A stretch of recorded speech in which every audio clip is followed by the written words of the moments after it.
Oh yeah, Ron Dalton here for another special announcement. Next Saturday, March the 8th, 12 o'clock noon Eastern Standard Time, I'm doing a Zoom webinar in regards to Leave America Behind, the movie from 2023 that Barack Obama did. There's some things in that movie that I was discussing with another Israelite, and he told me these things that he had seen in a movie that nobody picked up. And I said, "What was it?" And I thought that I had seen everything. And he broke down some things in the movie, and I said, "Man," I said, "I got to go back and check this movie and see what you're talking about." And I did. And I texted him back and said, "Man, you are right. You are so right." Barack Obama actually was warning us in 2023 when he did this movie called Leave the World Behind about Donald Trump's presidency, and that black people in particular, he was warning us that we needed to get out of America during this time, because during this time, a lot of the stuff that we see in the movie is going to manifest itself during the next 4 years that Donald Trump's going to be in president. We got another 4 years of Donald Trump being a president.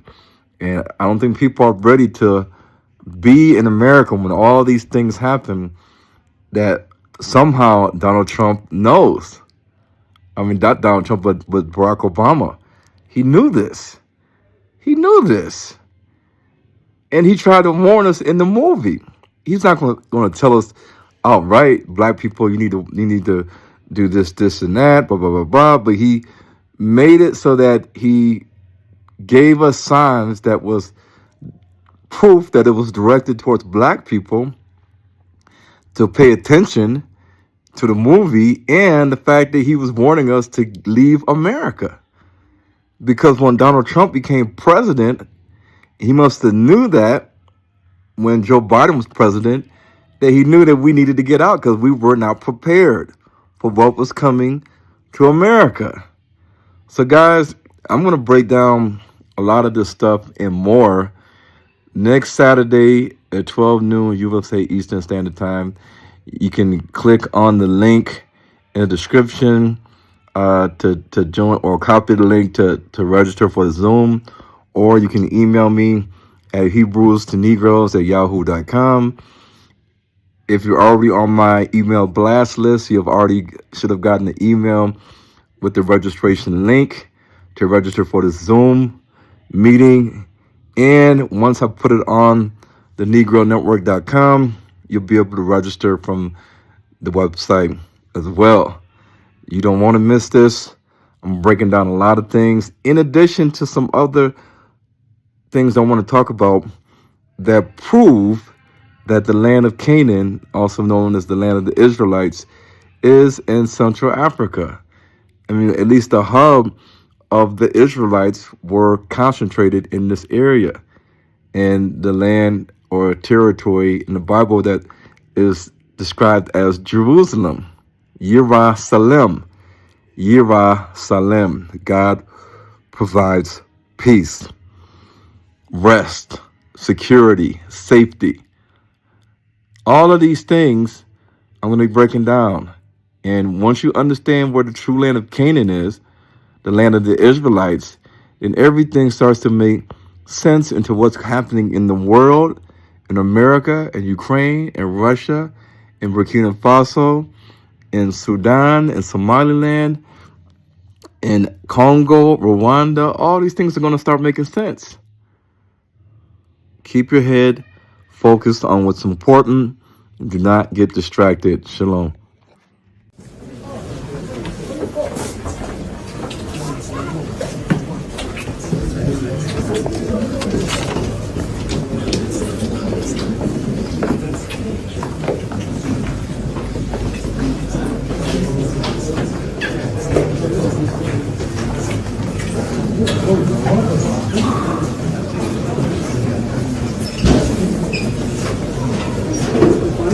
לפנות.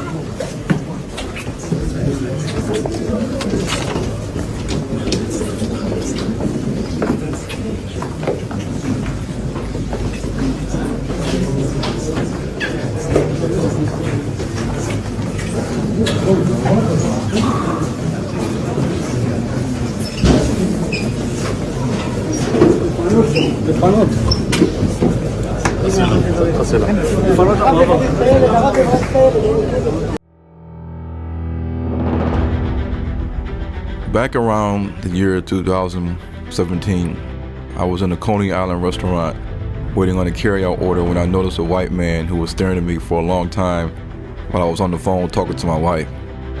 I asked the man, "Can I help you?" And he replied, "I would like to talk to you if that's possible." I told my wife I would call her back, and I walked to the man to see what he wanted. He stood up, looked me in the eye, and said, "What is God's name?"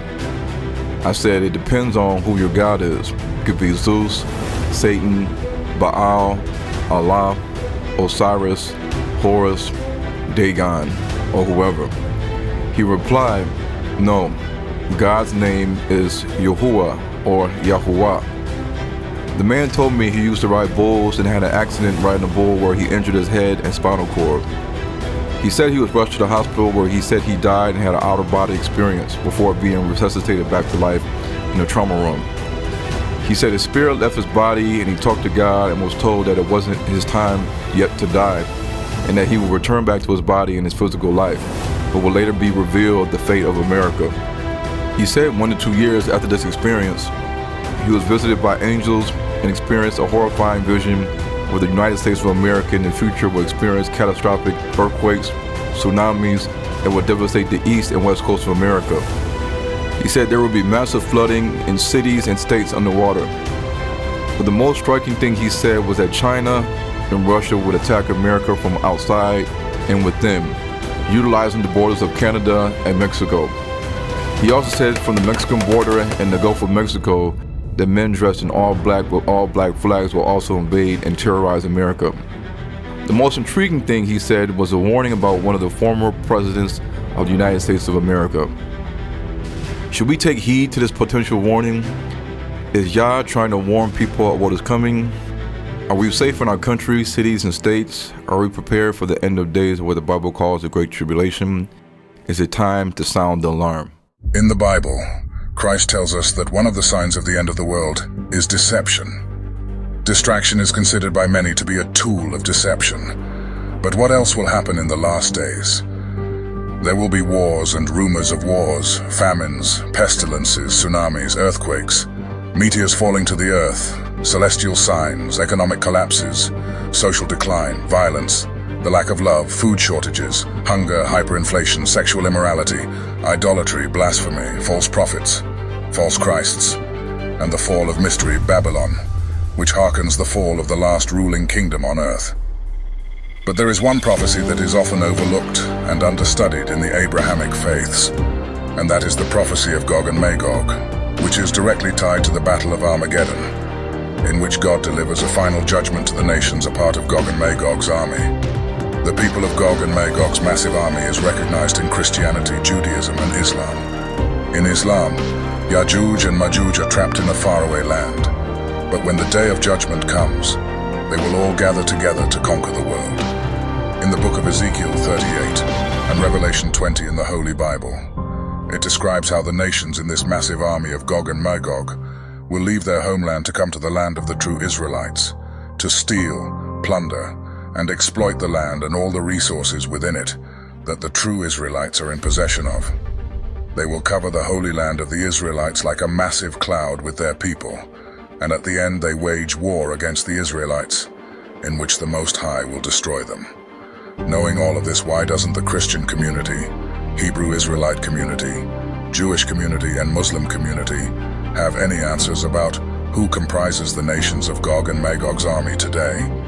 The book of Genesis records Noah's son Japheth as having 7 sons: Magog, Meshech, Tubal, Gomer, Tiras, Madai, the progenitor of the Medes Persians, and Javan, the progenitor of the Greeks and Romans. Gog and Magog's prophecy in Ezekiel 38 lists 5 of these sons of Japheth as the nations who will come to the true holy land of Israel, covering it like a massive cloud. These Japhetic-speaking nations are not the descendants of Greek speakers or Roman Latin speakers, but are nations today speaking other Japhetic languages, such as Celtic, Germanic, Slavic, Turkic, Altaic, and Sino-Tibetan. So why is knowing who the nations of Gog and Magog's army is today so important? Because if we know who these nations are, including which land they are covering right now like a cloud, for the purpose of plundering and exploitation, we will know for the first time in history where is the true holy land of God's chosen people, also known as the land of Canaan. In the new movie Hebrews to Negroes 3, sound the alarm, Gog and Magog's army versus the Israelites. Find out who is who in this end of days biblical prophecy, and where the true land of the Israelites are. You owe it to yourself to know the truth. Satan's aim is to deceive the whole world, and Yah's aim is for us to receive truth, because the truth will set us free.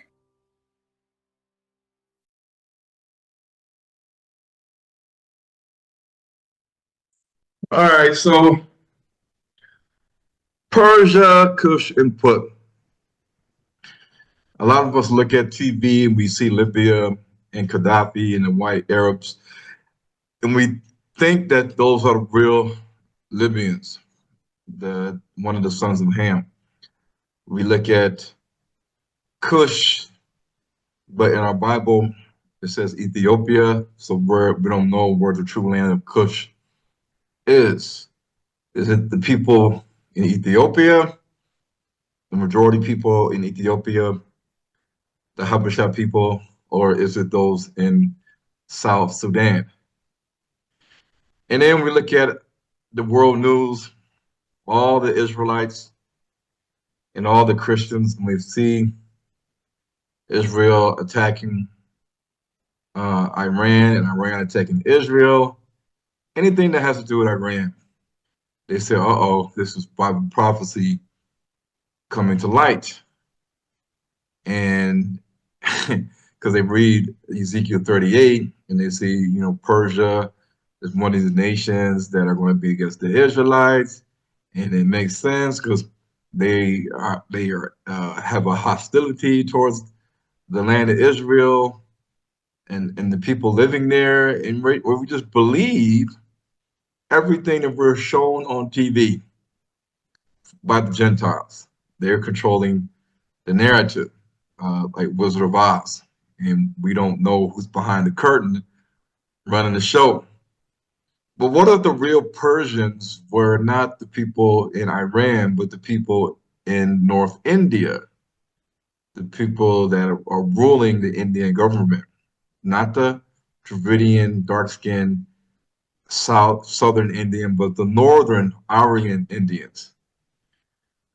Whew. And then Ibrahim Traore.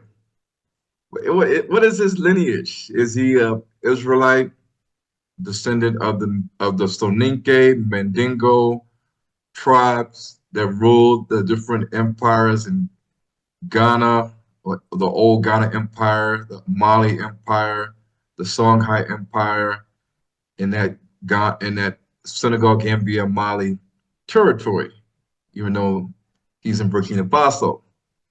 Well, what is he doing there in Burkina Faso? And is he of a Bantu tribe like the Mosi tribe? And is the Sahel region that the president of Russia is making alliances with, are they mostly inhabited by Israelites or Cushites or Puttites?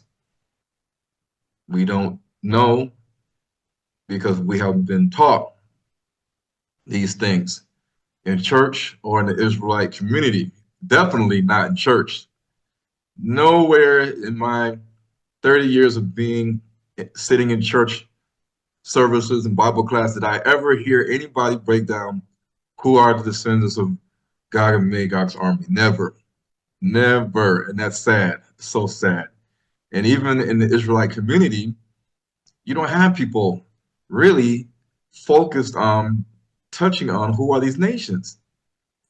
We have more focus on who was Esau than focusing on who are these other nations in Ezekiel 38, which the Most High named them by their names in Genesis chapter 10, but we don't feel like it's important to study these names in Genesis 10 and try to connect them to nations today. This is why a lot of Israelites on YouTube are confused, following people teaching things that may or may not be important, when you really look at the grand scheme of things. So Persia, Cush, and Put will accompany them, all with shields and helmets. So you know that they're coming for battle. They're coming armed, ready for war, ready for aggression, ready for conquering and capturing. But it says that they will accompany them. Who are they accompanying? Well, they're accompanying Gomer, the children of Gomer, the children of Magog, the children of Meshach, the children of Tubal, the children of Togarmah. It says this in our Bible. Nobody, no Christian can say, oh, no, that's not true. No, it's not important. Don't worry about that. We should worry about it. Because if we are the Israelites, and I say this all the time, if we are the Israelites, then these nations are going to come against somebody. They're not going to come against a land that's empty and devoid of any Israelites, because then they would need to come ready for battle. They wouldn't need to spoil and plunder and steal land, livestock, silver, and gold. If the land is just resting, nobody's there, it's up for grabs, up for the taking. They couldn't do that if the land was just empty and it was just laying there for anybody to come and get. But no, the Bible says that the other nations are going to come against the people living in unwalled villages in peace, rest, and safety. Those that are dwelling without bars and gates. It says this in our Bible. It's a people, and those people are the Israelites. They're going to be in the land of Canaan when these nations come. So how can we all be in America, in the Caribbean, in Europe, and say we're the Israelites, and then don't even think about what's going on in Africa? Who are they? Well, they're the Israelites too. They're the Israelites too. But they are in the land, and we are trying to get to the land to reunite with them, like the two sticks says, and to come out of the land of our captivity from amongst the nations of the heathen. It says this in the Bible. So these nations are going to come against the land and the people of Israel. We need to understand where these nations are going and where they are setting up their plans to do everything that is laid out in Ezekiel 38, the prophecies of the Most High. Is it in Israel, as most people would think? Even Chat GPT and AI, the little AI overview and Chat GPT in our computer will even believe and tell you that these nations are going to come against modern day Israel, because it's in the matrix, in the computer system. You can Google these maps and it'll tell you these things. Cush and Put and Persia, yeah, they're going to come and they're going to direct all their attention and the military aggression towards modern day Israel. But what if Chat GPT and AI and all the Israelites and all the Christians and all the Muslims and followers of Judaism, what if they're wrong?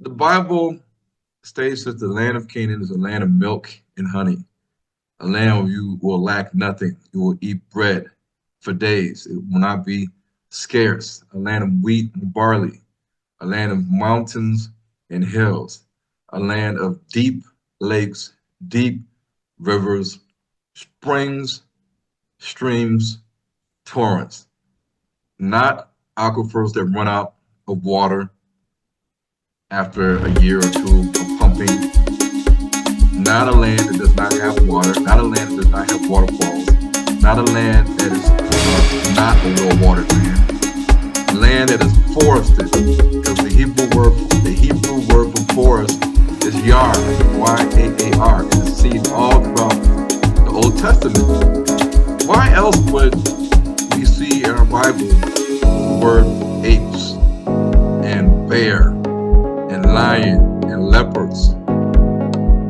and giraffe in Deuteronomy 14:5 in the Greek Septuagint? These animals like to be around trees and to eat of the trees. And then on top of that, we know that you cannot have honey without trees. In a land that there's no trees, there's no honey. You cannot have a land with no trees and say you got honey, especially in ancient times. It cannot exist in reality. So people can't sit here and say, oh, it is a land of milk and honey. No, it's not, because where are the trees? Where are the trees at? You gotta start using my brain.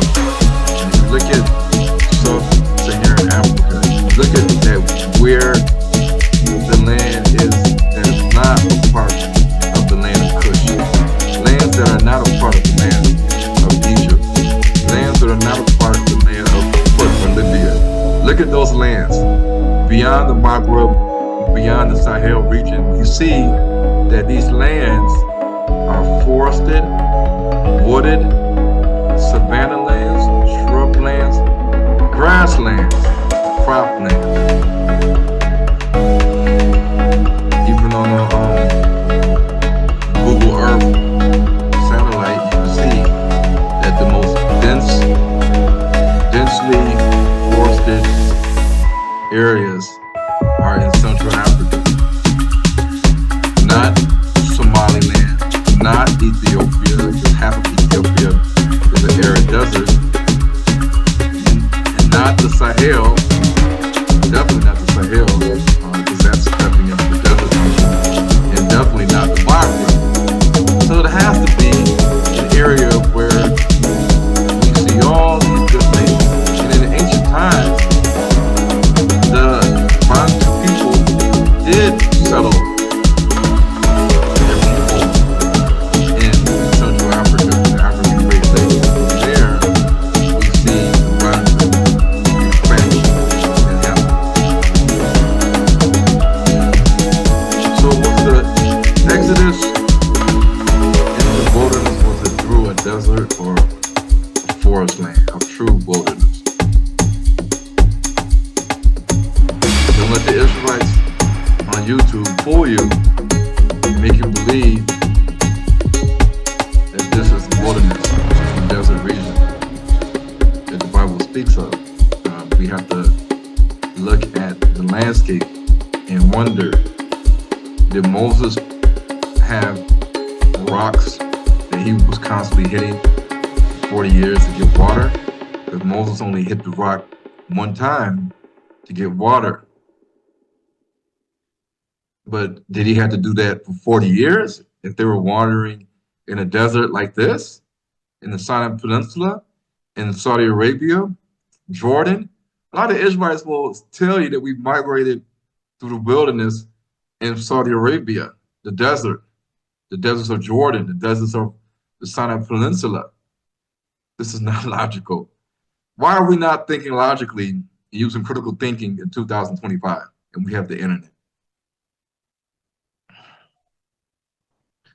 Ezekiel 14:2 says, Pharaoh will say of the children of Israel, they are entangled in the land. The wilderness has trapped them in, has shut them in. How can you get trapped or entangled in a desert? You can't. You cannot.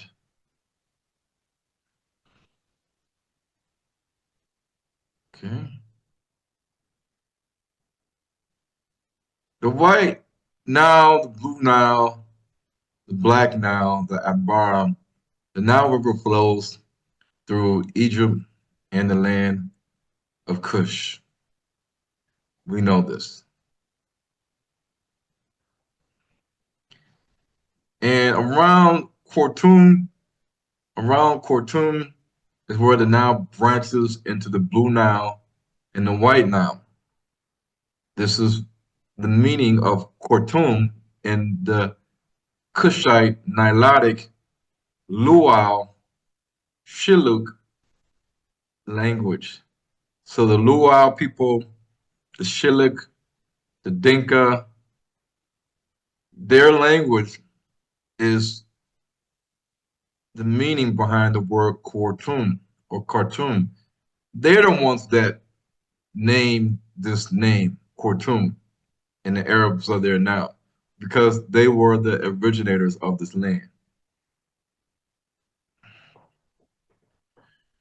And now it flows into Ethiopia and then stops and it flows through the White Nile all the way down into Central Africa where you have the Congo and Uganda. Ethiopia is not surrounded by mountains. It's a cluster of mountains.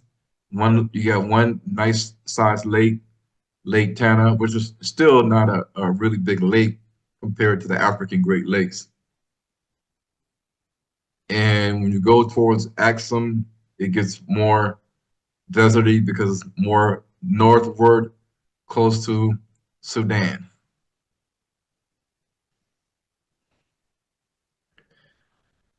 So we have to understand that the Bible says that Jerusalem is surrounded or encircled by mountains, and that the Mount Zion that we all know of cannot be removed.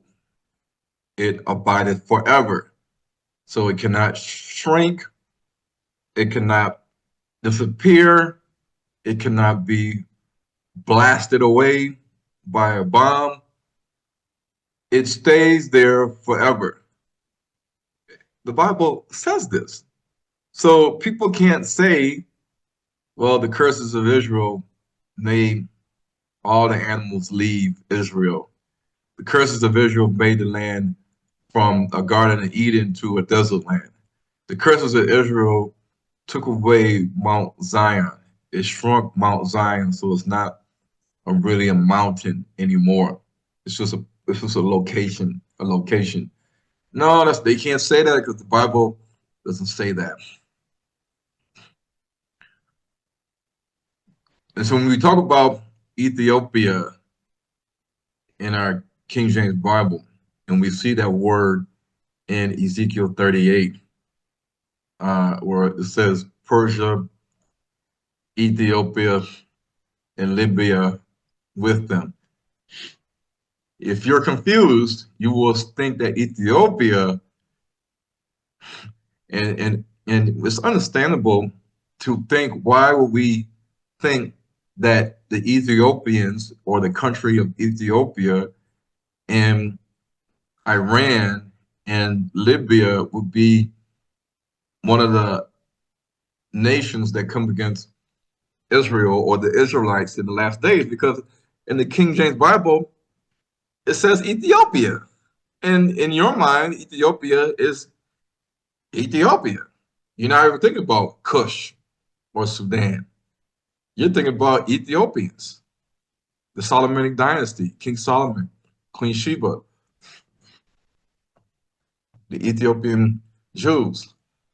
But in Ethiopia, we see that the language in Axum, Ethiopia, used to be called Abyssinia. The language used by the Abyssinians or the kingdom of Shaba, the kingdom of Sheba, was not a Hamitic Cushitic dialect or script. It was a Shemitic language and script. And this Sabaean language and script that you can see at the Yeha Temple in the Tigray region of northern Ethiopia, northeast of Axum, Ethiopia. This script can be found dating back to 900 BC, the time that King Solomon lived. King Solomon spoke and wrote Hebrew, ancient Hebrew. So why in the world do we see another language used, written, and spoken in Ethiopia by the kingdom of Saba or Sheba at the same time that King Solomon lived and the Israelites? And people want to say that at Jerusalem in Israel, or at least they'll say that Jerusalem is in Ethiopia. Well, if that's the case, then Queen Sheba, it says that she left her land and went to Jerusalem to visit King Solomon. So did King Solomon also live in the kingdom of Sheba? So we got the kingdom of Israel and the kingdom of Sheba right next door to each other? No, no. Queen Sheba's kingdom was not in the true land of Cush, which is Sudan. Even in Yemen, in the Himyar region of Yemen, aka Arabia Felix, you'll see the Sabaean Old Arabian or South Arabian script. Well documented, 6,000 inscriptions on rock. And as we can see, these Sabaean or Sabaic stelae that are stone tablets or blocks that are used as a form of prayer or homage to the pagan gods, like the sun god, the moon god of the old Sabaean or Sheba kingdom before they got introduced to King Solomon and the Judaic practices and belief in one God, the creator, Yahuwah. And before Queen Sheba met with King Solomon, had a kid, Menelik. Menelik took the Ark of the Covenant. He brought with him many of the Israelite men from different tribes, and they came with him back to Abyssinia or Ethiopia, and they started the Solomonic dynasty.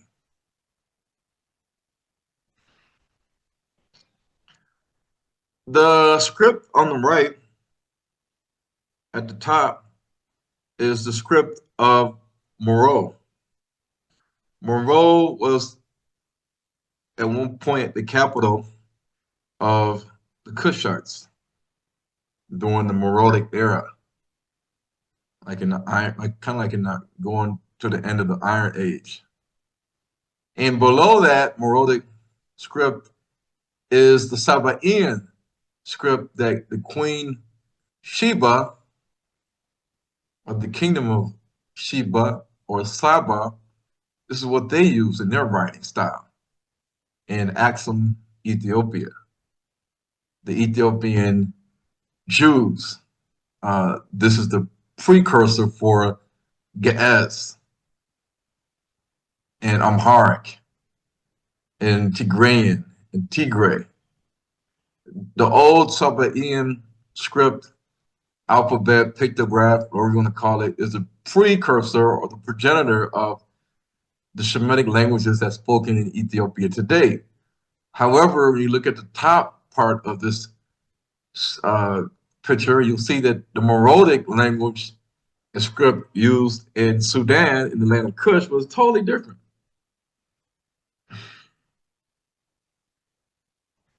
So during the Paleolithic, Mesolithic, Neolithic era, the true sons of Cush, they lived, they ruled.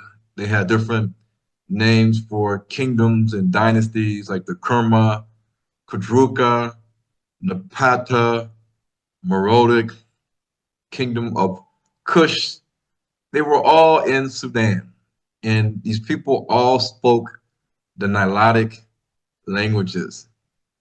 Going back to 2,500 to 5,000 BC, that land was always inhabited by dark-skinned, tall Nilotes. And the language of the Cushites was the Nilo-Saharan languages of the Eastern Sudanic branch, ancestral to the later Meroitic language. Nubian gives Eastern Sudanic language some of the earliest written attestation of African languages in Egypt and in Sudan. The largest branch is by far the Nilotic branch family coming from the Cushites. The Cushites that were living in present-day Sudan. And you have also other Sudanic languages like Central Sudanic and Western Sudanic of the Nilo-Saharan branch family. So as we can see, the Cushites had their own script in addition to using the ancient Egyptian hieroglyphics. And the script was different than the script of the Ethiopians we see today.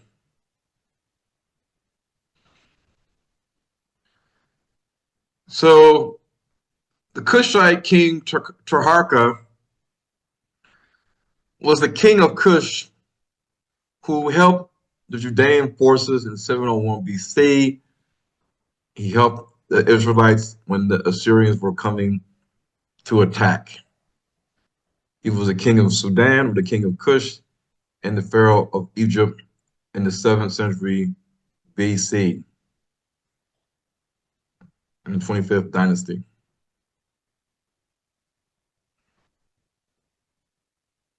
The ancient Cushites' Y-DNA is A3B2 or AM13. They don't have E1B1A.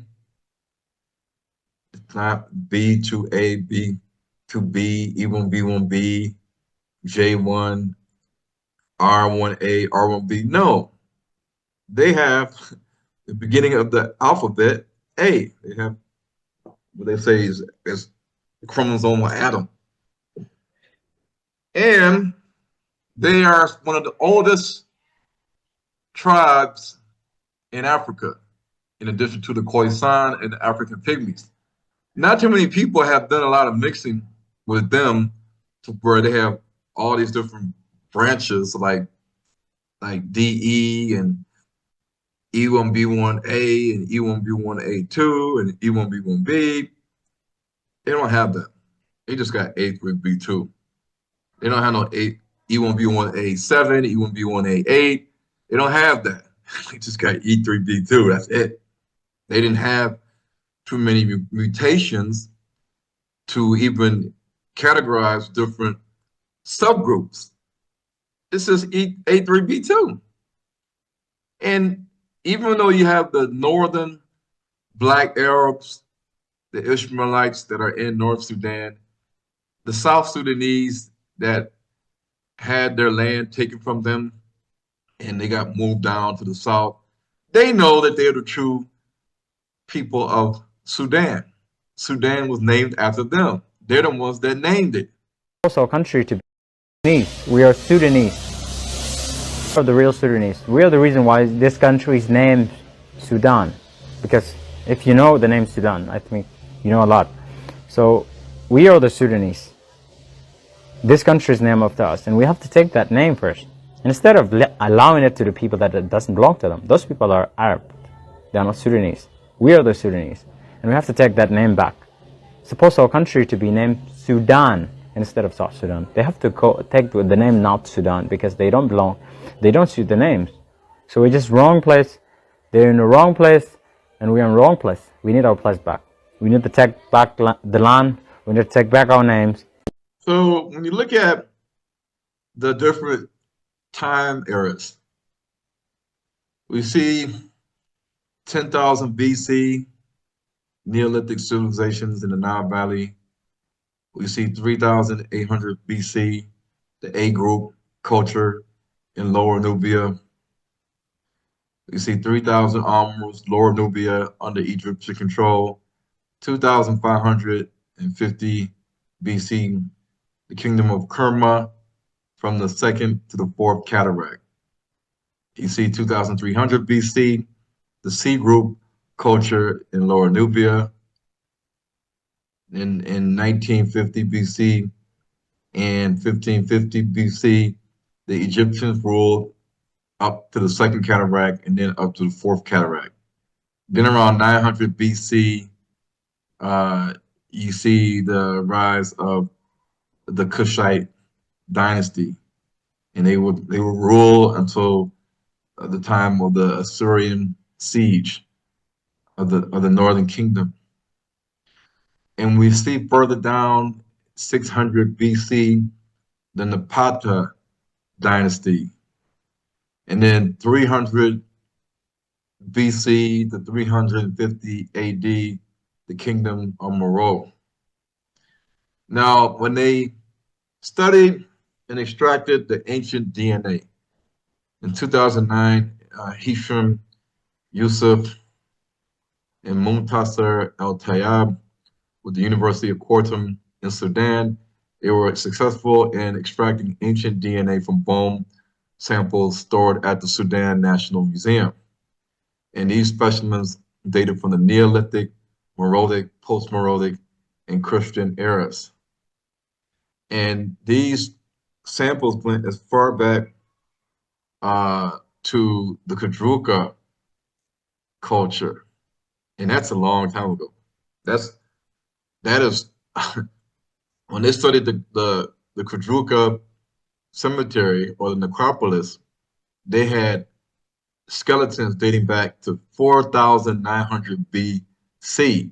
And this Kadruka civilization was in North Sudan. And the ancient DNA of the samples of these skeletons were way old. And the majority of the skeletal samples, when they tested the ancient DNA, it showed the Y-DNA A3B2 or AM13, which was seen in South Sudanese Nilotes.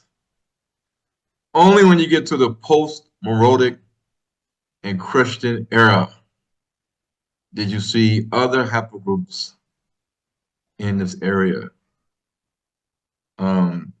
that you would see from outside of Africa populations.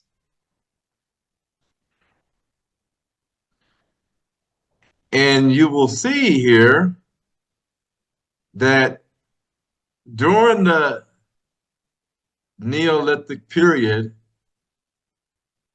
in the different skeletal areas like the femur, the ulna, the tibia, even the sex, and it tells you positive BE. So we know that M13, AM13 is the South Sudanese. And we see that all throughout the Neolithic era.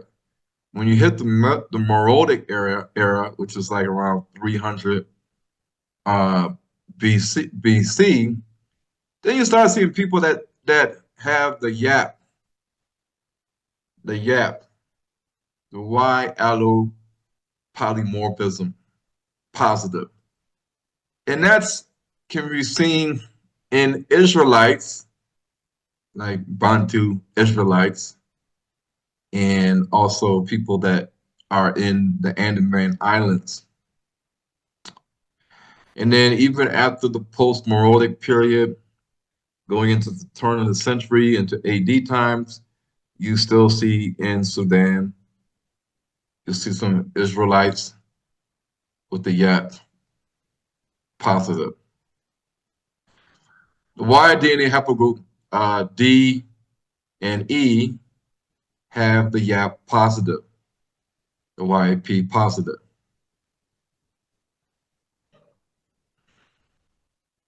So the Andaman Islanders, part of the DE haplogroup, D, E, and then it's split is split into the E, and with the E, you have the EM96. EM96 has different branches, of which you will see EP177, of which we have the branch that begins E1B1B and E1B1A, which is EM2. And EM329 is E1B1A2, also known as E1B1C, that's seen in Ethiopia, the Shemitic Ethiopians. So the Andaman Islanders, they have the Y-DNA-D with the positive YAP, and the Zulu people, they have the Y-DNA E1B1A with the positive YAP. Let me go back. Their DNA was seen in Sudan, going back from BC times, before the Greeks came and after the Greeks came.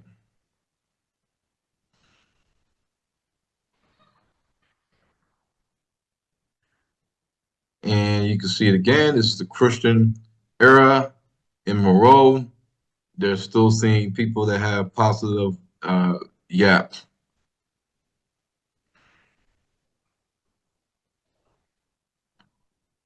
So haplogroups A and 13 was found in high samples found in ancient Sudan, in the Neolithic samples. Haplogroups like FM89, which is seen in India, and also haplogroups that are seen in the Andaman Islanders and the Bantu people, commonly seen in Morodic time eras and Christian eras. However, the DNA of the African pygmies, which is BM60, was not seen in any of these samples they found in ancient Sudan.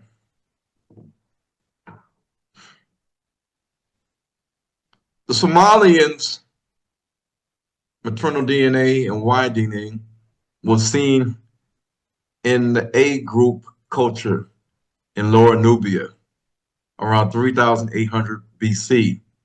So it was at this time in 3,800 BC, during the start of the first Egyptian dynasties, that they saw the DNA of the Somalians in what is called, what today will be the most southern part of Egypt. Some people might call it Upper Egypt, but it was near the southern part of Egypt, like Aswan, in the first and second cataracts.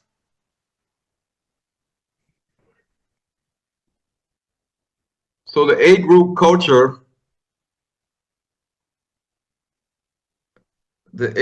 culture, were people that lived in Lower Nubia.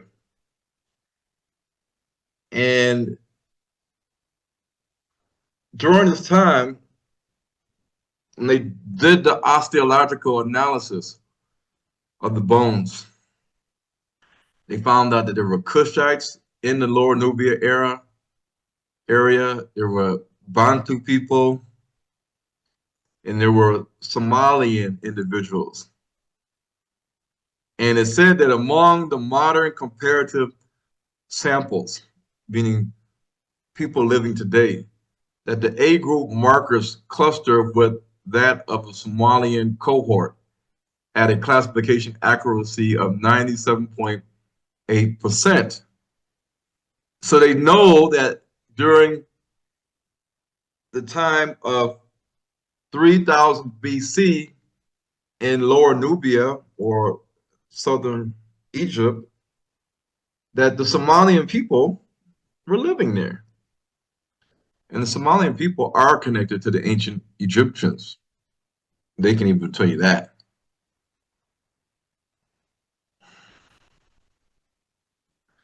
So the ancient Egyptians are the Somalians today, or they're the predecessor or the progenitor or ancestor of the Somalians today.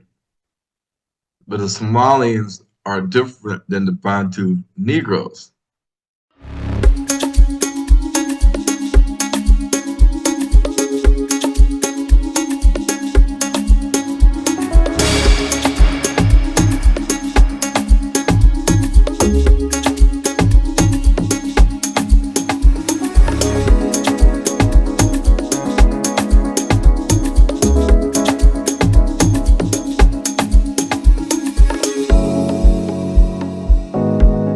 I was talking to some very senior people recently from somewhere who are saying, the Congolese are saying we steal their quota, we steal their gold. And then I asked them one question. There was many readers. I said, there's something I know. Some people come from Congo, whether they smuggle or go through the right channels, they bring minerals and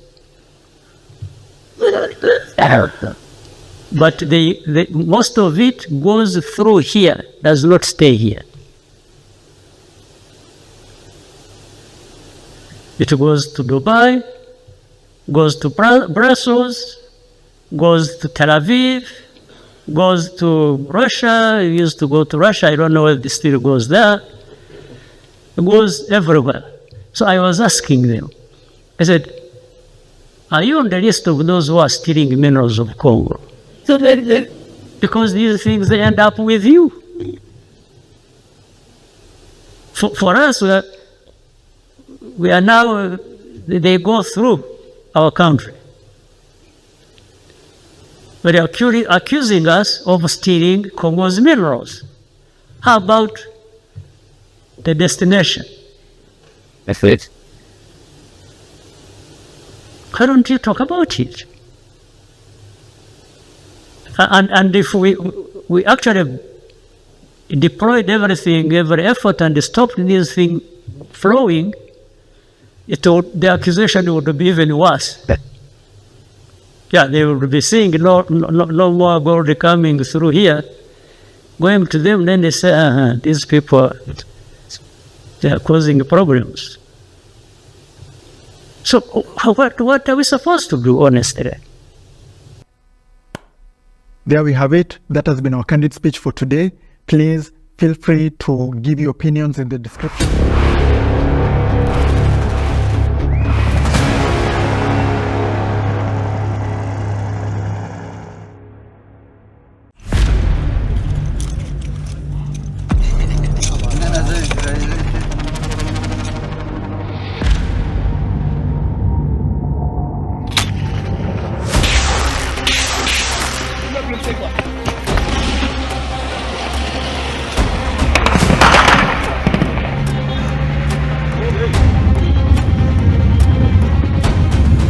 Reiterated the need for caution and the need for M23 and its supporters to disarm and withdraw from the Goma airport and other occupied territories.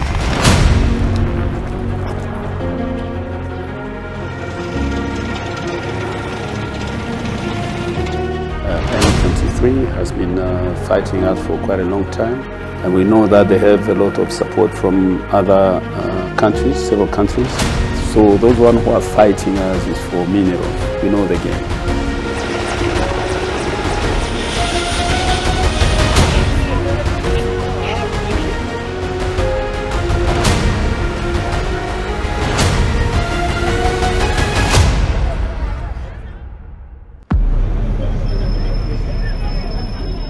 Central Africa is in the grips of war, and the Democratic Republic of the Congo is under attack. On one side is the Congolese army, which is worn down, demotivated and demoralized. And on the other side are rebel groups, led by the M23 or March 23rd movement fighters. The rebels have been on a blitzkrieg, capturing villages overnight and toppling the Congolese army's defensive positions in major towns within days. the rebels continue to advance, with help and backing from the Democratic Republic of Congo's neighbor, Rwanda. So why is the Democratic Republic of Congo fighting another war? And what do the rebels want?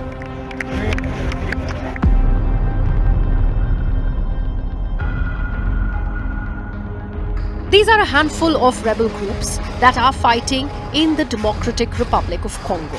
But they are led by the biggest groups, which is known as the M23 rebels. After key advances in the east, the M23 rebels have captured a number of key cities and towns. The fighting first started in January, and within weeks, the rebels captured Eastern Democratic Republic of Congo's North Kivu capital, Goma.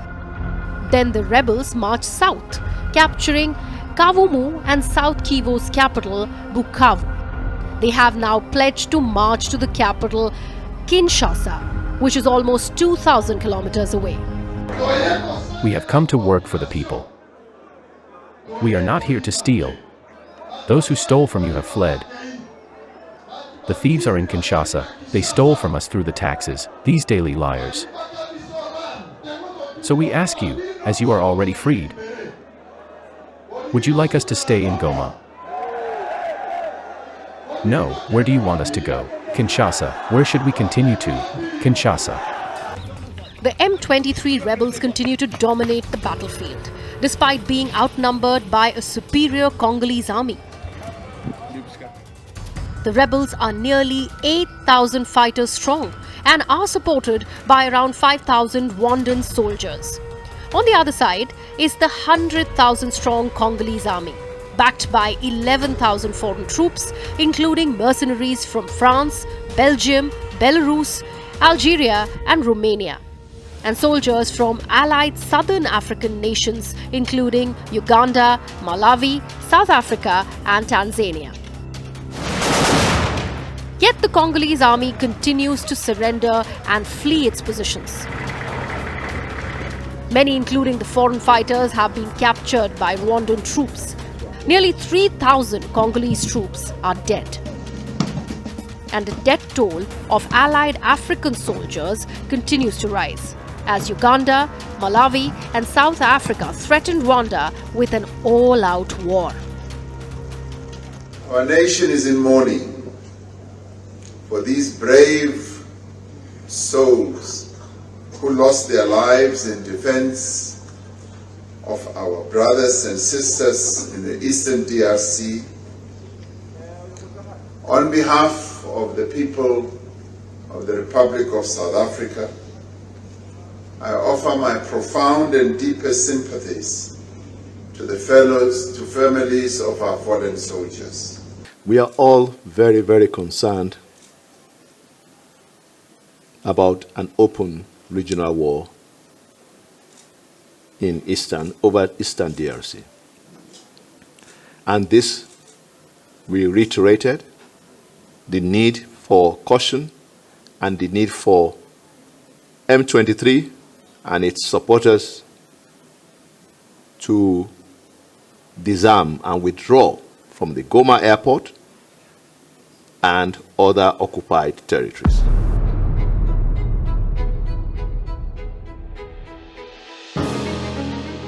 But who are the M23 rebels? Why are they being supported by Rwanda? And most importantly, what do they want? The M23 are an ethnic Tutsi militia who took up weapons to protect the rights of the minority group. The group was created in 2012 and they immediately launched a war against the Democratic Republic of Congo, capturing Goma. That too with just 300 fighters. They were forced to withdraw after the United Nations deployed international peacekeeping forces in the Democratic Republic of Congo. The UN, the US, and the Democratic Republic of Congo have accused Rwanda of supporting the M23 rebels, though Kigali has always denied.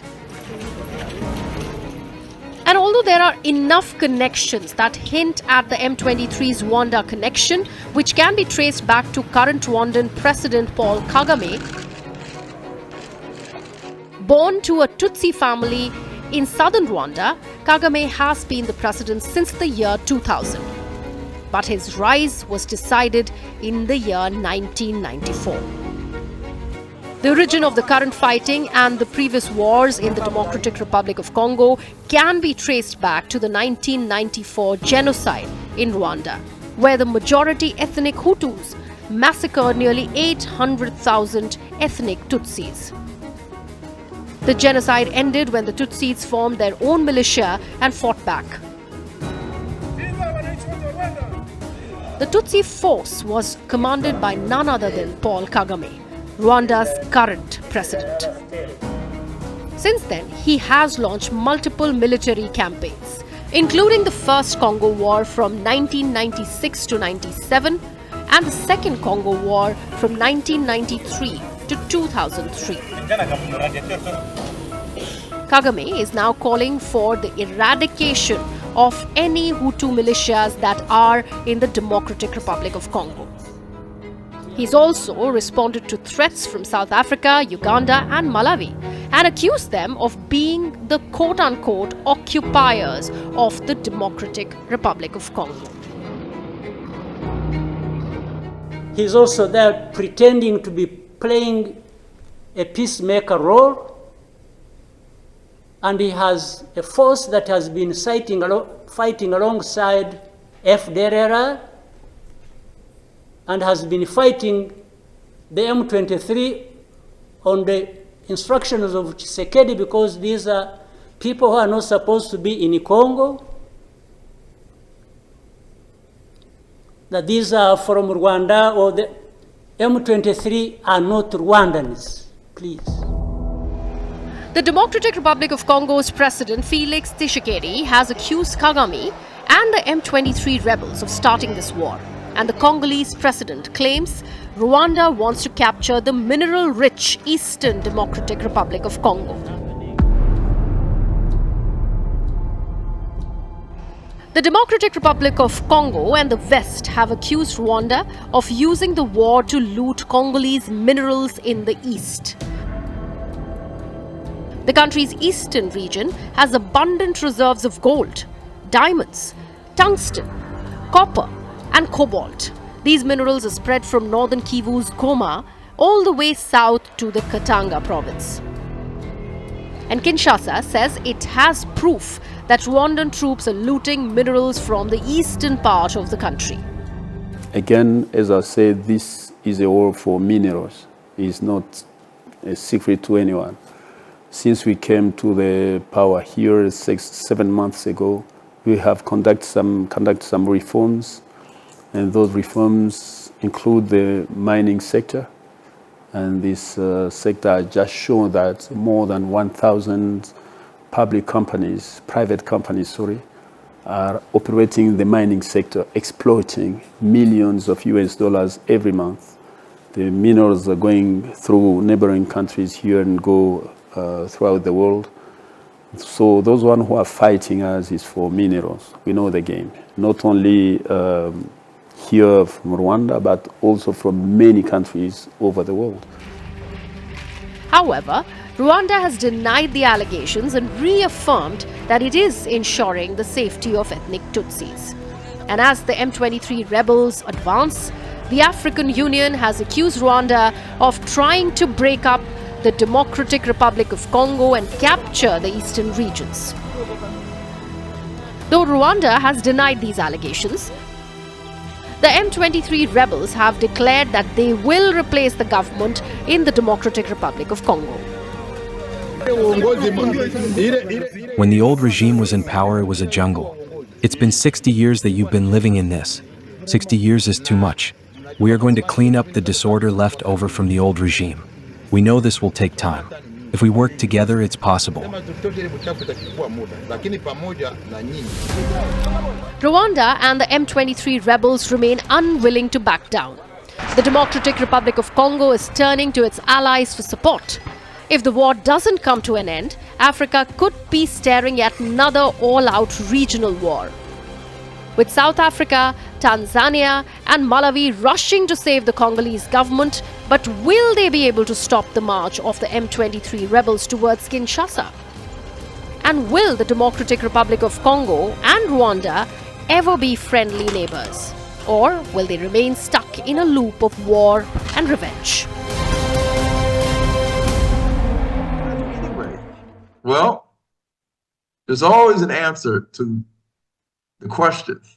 Because at the end of the day, if we know that people are going into the Congo to get vast amounts of minerals, precious metals, land, water, and we got to ask ourselves, if they're coming to get the stuff, then where are they shipping it to? And where is the final destination? If they're coming to get cobalt and copper and gold and silver and aluminum and graphite and uranium, iridium, coltan, diamonds, tin, zinc, if they're coming to get all these things out of the soil in Africa, even water and livestock, where are they taking it to? Where are they taking all these minerals to? And the movie is on Amazon Prime. I watched it a couple of days ago. It's very interesting, and it kind of connects the dots to everything that Ezekiel 38, the prophecy, including the movie that I just released on H2N TV. I've covered stuff in the past that people told me I should be concerned about, that I should be watching my back. I'm just gonna close the door here. All right. We're talking thousands and thousands. This project has kept me up at night more than all of my other investigative reporting projects combined. Every century is characterized by a key commodity. And food is a very obvious and central way to wield power. I came across this classified cable telling companies to go overseas and buy up food and water resources. And a lot of this is happening in the shadows, quietly. Food has become much more powerful than oil. How do you think that's going to end? It's not just China, not just Russia. This is Wall Street, big money. It's leasing land to foreign countries. I thought maybe there might be more to it than that. Turns out there was. I mean, it's like a who's who. It's like the MVPs of the mercenary world. What if there's an uprising? So that's where we come in. Private military corporations. One of the most notorious mercenaries on the planet. You have thousands of his emails. Correct. That there was a piece of paper. Right there was all of our names and passport numbers. They were definitely waiting for us. This is the part of the story that makes us think that all of our communications are hacked. You just take and take and take, and pretty soon there isn't anything to take. When you don't have enough food, money is useless. While policy experts are debating, whoever has guns is going to go after it and get it. He said I trust no one but myself right now. We're getting kicked out. How I went from food and water to invisibility cloaks. There's no bigger story that will impact more people than this story.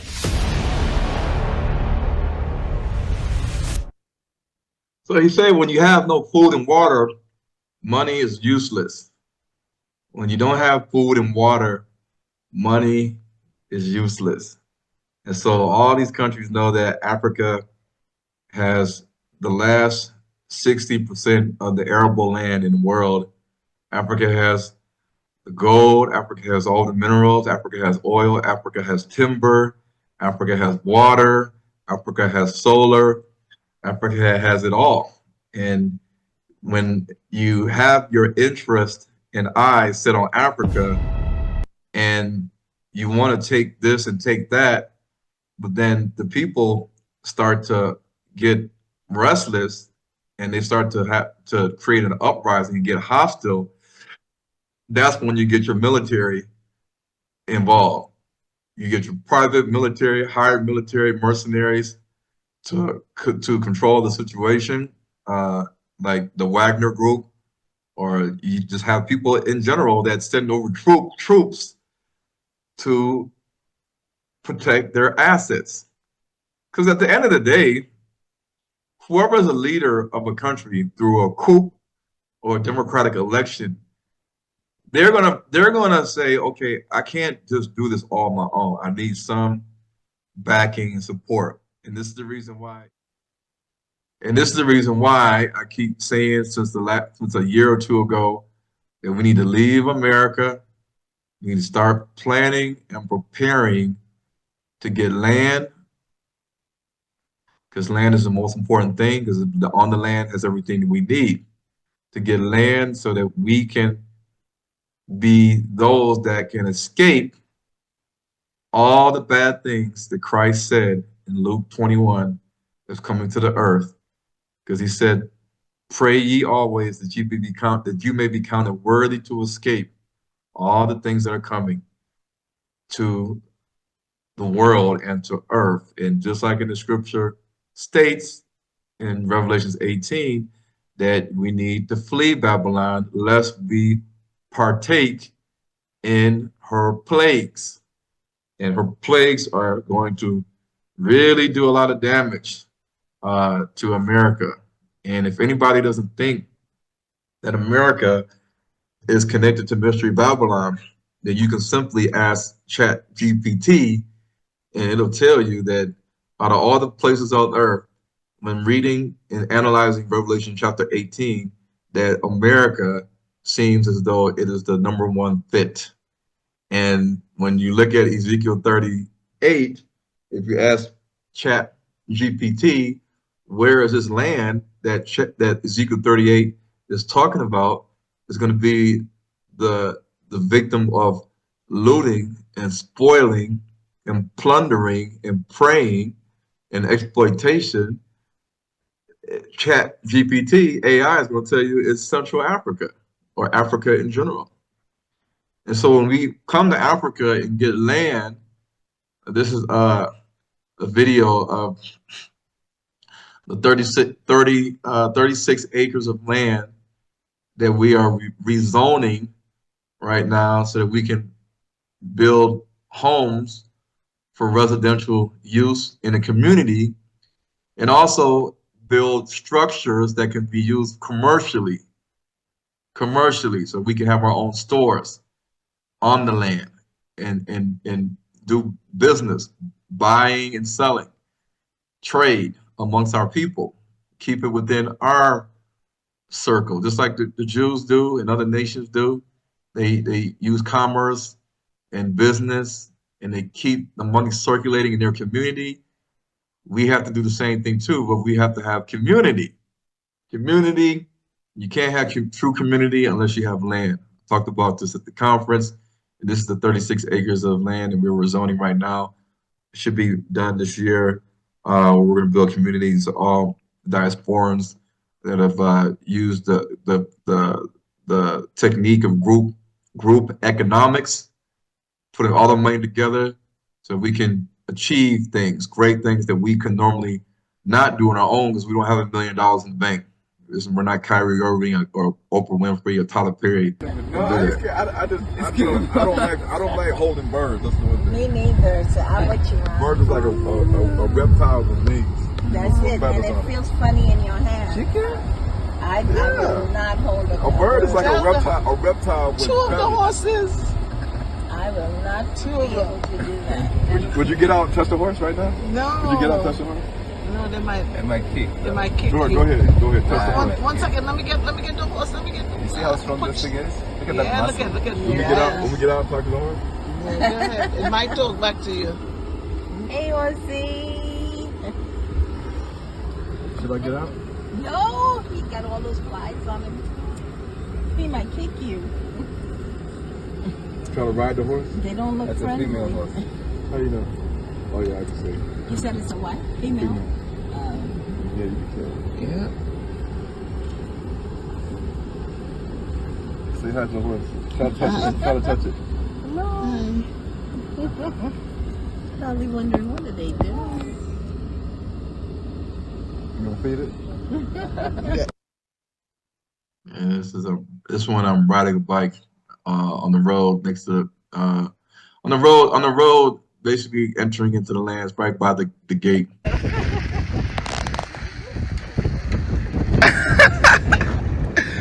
Don't fall now. Right, it has to do have insurance. Okay. So you can let go with 2 hands?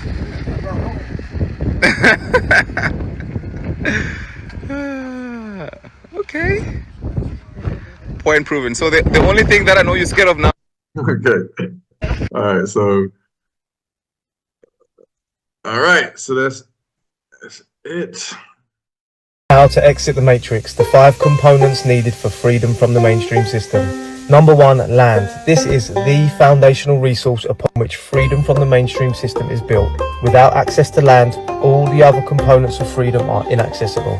That's why when I sold my home and business and set off in search of freedom, I had a singular goal in mind: access land. Number 2, water. This is the lifeblood of any independent system, and having access to clean and reliable water is fundamental. The very first thing I did after accessing our land was to drill a 60-metre borehole from which we pump into a 10,000 litre storage tank and gravity feed our entire farm with clean water. Number 3, energy. Independent energy production such as solar, wind or hydro is crucial for freedom. That's why our farm is run entirely from off-grid solar power. Number 4, food production. If we wish to sustain ourselves outside the mainstream system, we must not be dependent on it to feed ourselves. Therefore, producing your own food is a must. We've transformed our bare land into a thriving farm in just over a year and are already producing over 90% of our own food. Most people are aware of these first 4 components of freedom, and combined they symbolize the goal of self-sufficiency. But self-sufficiency is a scam. Becoming self-sufficient, you may be able to survive outside the mainstream system, but you will never thrive. And you definitely won't have freedom, because you will have swapped your slavery to the mainstream system for slavery to your own system. Systems do not have a mind of their own. They operate as they were designed, and the system designed around a single person or family, i.e. self-sufficiency, by default can never offer freedom. True independence, true freedom, can only be built with component number 5, and that's community. A like-minded and supportive community is the secret to truly thriving outside of the mainstream and is essential to creating freedom. And that's why our farm is a community farm. We harness the collective skills, knowledge, labour, wisdom and resources of our community to not just survive outside the mainstream system, but to thrive. How to exit